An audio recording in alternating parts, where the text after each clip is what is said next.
ओम नमः शिवाय, जय महाकाल। दोस्तों घर में कितना बड़ा शिवलिंग होना चाहिए? शिवलिंग खंडित हो जाए तो शिवलिंग का क्या करें?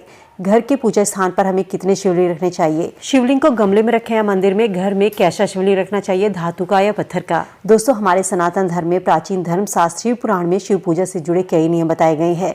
हालांकि बहुत ही कम लोग इन नियमों के बारे में जानते होंगे। कहा जाता है जो लोग अपने घरों में शिवलिंग की स्थापना करना चाहते हैं, पूजा विधि विधान से वो नहीं करते, वहीं कुछ ना कुछ उनको परेशानी ज़रूर होती है। जिस वजह से जिन लोगों के घर में शिवलिंग स्थापित हैं तो उन लोगों को कुछ खास बातों का ज़रूर ध्यान रखना चाहिए। आज हम आपको उन्हीं बातों के बारे में बताने जा रहे हैं जो शिव पुराण में कही गई हैं और पंडित प्रदीप मिश्रा जी भी अपनी कथा में बताते हैं।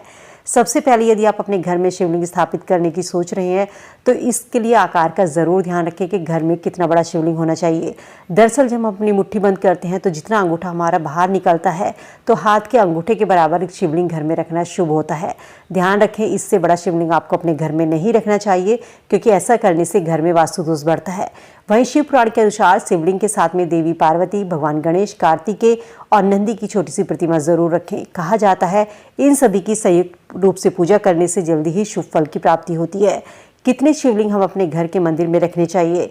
प्राचीन धर्मशास्त्र शिव पुराण में कहा गया है कि पूजा स्थान पर कभी भी एक से ज़्यादा शिवलिंग नहीं रखने चाहिए और एक से अधिक शिवलिंग एक स्थान पर रखने से इनकी ऊर्जाओं में टकराहट होती है जो कि शुभ नहीं होती। और इस वजह से कोशिश कीजिए कि घर का मंदिर जहाँ शिवलिंग स्थापित कर रहे हैं वो थोड़े खुले स्थान पर हो ताकि शिवलिंग की ऊर्जा पूरे घर में फैल सके। और यदि आपके घर में एक से ज़्यादा शिवलिंग है तो आप उन्हें किसी मंदिर में रख सकते हैं या किसी नदी में प्रवाहित कर सकते हैं। घर में यदि शिवलिंग खंडित हो जाए तो शिवलिंग का क्या करें?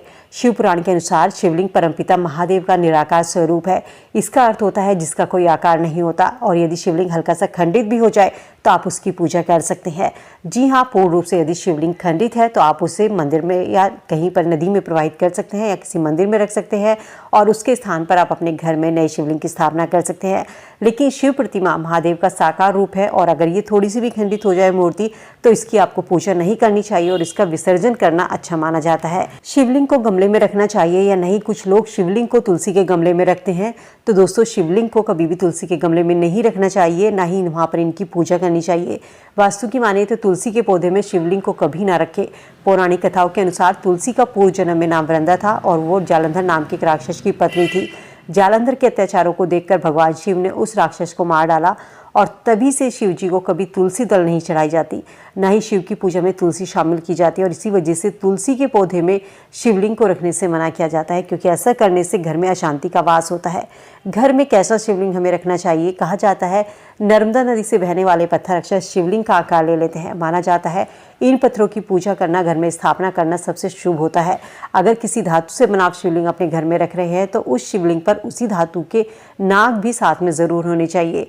माना जाता है यदि आप सोने, चांदी या तांबे का शिवलिंग आप अपने घर में रख रहे हैं तो उन पर उसी धातु से बना हुआ नाग भी लिपटा हुआ होना चाहिए।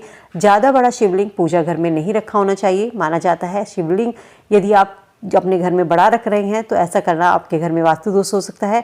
तो घर में अंगूठे से भी छोटे आकार का शिवलिंग रखना चाहिए। जितना अंगूठे का पोरवा होता है या जितना बड़ा अंगूठा 3 इंच का छोटे से छोटा शिवलिंग आपको अपने घर में रखना चाहिए।